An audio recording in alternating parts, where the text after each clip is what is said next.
Constantin. My dear cousin, I'm always happy to see you. What news do you bring?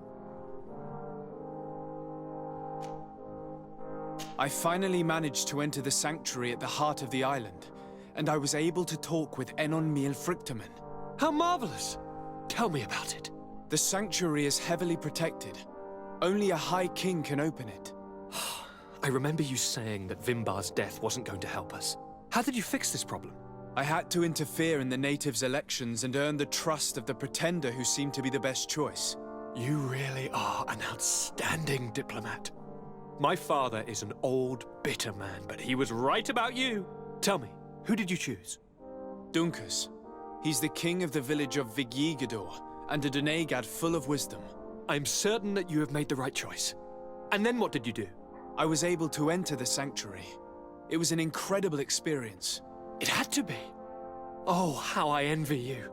Entering the most secret places on this island, talking to a god. What does he look like? Is he some kind of very old and very powerful Donegad? No. In fact, I spoke to an extremely large tree, as strange as it may sound. Fascinating. And I thought that gods were always old, bearded men. Did he tell you where the Malachor was coming from? Is it a curse that he cast upon the first settlers? No. According to him, we are responsible for the emergence of the Malachor. By exploiting the Earth so much, we have poisoned it, and the disease has contaminated us through the water that we drink and the plants that we eat. Strange, and yet it seems plausible. So, there wouldn't be an antidote? He says that the Earth can be healed, that his children know how to do it. I suppose he was talking about the Donegada. He also said that by healing the Earth, we would heal those who live on it. This is a fascinating revelation. It won't be easy for our neighbors to accept it, however. I'm afraid that even my father might receive it with skepticism. Did he tell you anything else? No. But it's true that the conversation ended abruptly. An intruder had managed to sneak into the sanctuary, and we had to flee to evade the wrath of its guardians. An intruder, you say? Then I guess this sanctuary isn't that heavily protected. Your work really is exemplary. The entire continent should be thanking you. Is there anything you would like to tell me? We managed to solve the problem of the attacks on San Mateus. Really? So, what was causing them? The city and its outposts were continuously being attacked by animals. These beasts were led by a large creature that strangely resembled a mountain guardian. This is the same creature which High King Vinbar turned into, isn't it? Exactly. Except it looked sick and it didn't act like the High King did. It was calling the animals around it, and it seemed like it was transferring its disease to them before making them attack. I have never seen anything like it. And there's more. Hikmet was in a similar situation. Do you remember? Of course. Don't tell me that a guardian was involved there as well. Yes. The governor was convinced that the attacks were led by the islanders. And yet they were being attacked as well. And it was by their side that I fought the creature. That time it was a Nardai Glenderman, a beach guardian. But it seemed just as sick. And it was also manipulating the animals to make them aggressive. So, it would be some kind of epidemic affecting the guardians. I don't see what we can do about it. Actually, I think you have already done what had to be done, by eliminating those that were threatening our neighbors. Perhaps. But I'm certain there's more to it than a simple epidemic. These beasts attack in a coordinated fashion, which requires an intelligence that they don't have. You're exaggerating, dear cousin. The attacks you thought were coordinated may just have been coincidental. You may be right, but I can't help thinking that someone is behind all this. Do you really believe that a Donegad would want to take over the island?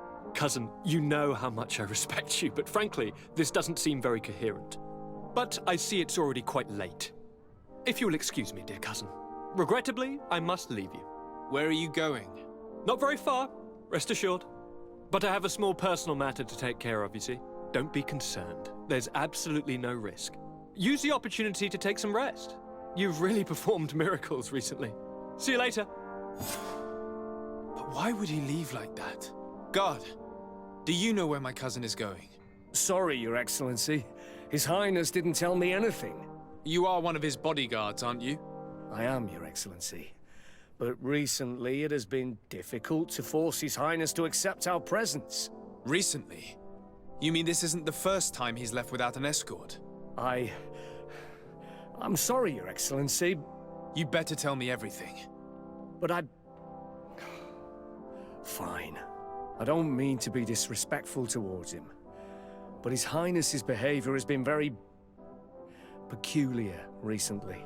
He sleeps very little, and goes out alone almost every night. And it didn't occur to anyone that I should be informed. Well, His Highness had specifically ordered us not to tell you about it. And where does he go? I thought the days when he used to go from tavern to tavern were over. He doesn't go to taverns, Your Excellency. From what I know, he goes outside the city. Where could he go outside the city? I've no idea. We saw him going north. That's all I know. Listen, I understand this matter is putting you in a difficult situation. You were supposed to protect my cousin wherever he went, but he refused and ordered you to keep your mouth shut. But Constantin is not just my governor. He's my cousin. I'm worried about him. He's already been abducted once when leaving the city. So, if you know anything else... I don't really know where he's going, Your Excellency. But I think I know where you could find out. When he doesn't leave the palace, he stays in his office for hours. He writes so much down in there that he could fill entire books. Here, I have the key. Take it. I hope you find His Highness and manage to make him see reason. I don't like this at all. What could he be doing outside every night? Normally, I would have said getting drunk at the tavern. But clearly that isn't the case. I'm starting to believe that the revelations of Enon Mil Frichtimen had some truth to them. Let's rummage through his papers. We may find a clue.